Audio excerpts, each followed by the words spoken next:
தி narcissist code. பேசப்படாத ஒருவகையான negative அதிர்வலைகளால் narcissist மனிதர்கள் செயல்படுகின்றனர். இவர்கள் பிறக்கும் போதே இந்த அதிர்வலைகளோடு பிறக்கின்றனர். இதுவே அவர்கள் மற்றவர்களுடன் பழகும் விதத்தை நிர்ணயம் செய்கின்றது. குறிப்பாக அவர்கள் அமைதியான தோற்றம் தருவார்கள். தன்னுள் ஒருவித பயத்தோடு இருந்தாலும் அதை வெளிக்காட்டாமல் இருப்பார்கள். உணர்ச்சி வசப்படக்கூடியவர்கள். அனுதாபம் என்ற ஒரு போர்வையில் தன்னை பார்க்க வைப்பார்கள். ஒன்றும் அறியாத வெகுளி போல் அல்லது பாதிக்கப்பட்ட வாழ்க்கை கொண்டவர்கள் போல் தன்னை காண்பிப்பார்கள். நிறைய ரகசியங்கள் வைத்திருப்பார்கள். Narcissist code. எழுதப்படாத உண்மை. சித்தர்கள் மனித ரூபத்தில் பலதும் பிறக்கிறது என்பதை சொல்லியிருக்கிறார்கள். அது ஒரு மனிதனின் அதிர்வலைகளை குறிக்கிறது. ஒவ்வொரு ஆன்மாவும் ஒவ்வொரு செயலை அறிந்து உணர்ந்து செயல்பட பிறக்கின்றன. அதில் நார்சிசிஸ்ட் அதிர்வலைகளை கொண்டு பிறக்கும் ஆன்மாக்கள் தன்னை நல்ல அதிர்வலைகளாக மாற்ற பிறக்கின்றன. ஆனால் பிறந்தவுடன் அந்த ஆன்மாக்கள் பிறந்த நோக்கத்தை மறந்துவிடுகின்றன. தான் எந்த அதிர்வலைகளை மாற்றி அமைக்க பிறந்தனவோ அதை மறந்து நார்சிசிஸ்ட் அதிர்வலைகளை பல மடங்காக நிகழ்த்துகின்றன. நார்சிசிஸ்ட் மனிதர்கள் அன்பு அற்றவர்கள்.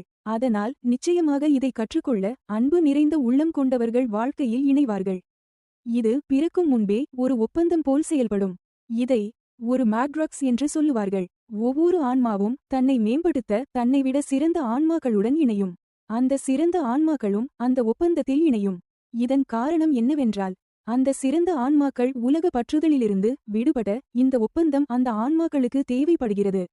ஆனால் இந்த மேம்பட்ட ஆன்மாக்கள் அந்த கஷ்டத்திலும் தான் வந்த நோக்கத்தை உணரவில்லை என்றால் மீண்டும் மீண்டும் அதை உணர பல பிறப்புகளில் இதுபோன்ற அதிர்வலைகளை கொண்ட மனித பிறப்புகளுடன் இணைகின்றன.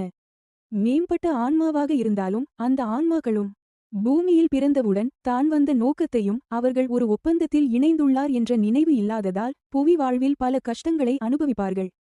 இது விடுபடும் வரை பல பிறப்புகளில் நிகழும். நார்சிசிஸ்ட் அதிர்வலைகளை கொண்ட மனிதர்கள் தான் அன்பு இல்லாத மனிதர்கள் ஆதலால் மிரரிங் என்ற ஒரு தந்திரத்தை வைத்தே தன்னுடைய துணையை தேடுகின்றனர். அவர்களுக்கு தங்களின் உண்மையான தன்மையை வெளிக்காட்டாமல் மறைக்க தன்னைவிட மிக சிறந்த ஒரு ஆன்மா தேவைப்படும். அதனால் தேர்ந்தெடுக்கப்பட்ட நபரை அவர்கள் வலையில் சிக்க வைக்க அவர்களாகவே, அதாவது அந்த துணையின் மறு உருவம் அல்லது சோல்மேட் போல் மாறுவார்கள். மேம்பட்ட ஆன்மாக்கள் இந்த உண்மையை கஷ்டப்பட்டு உடைந்து போன நிலையில் உணருவார்கள்.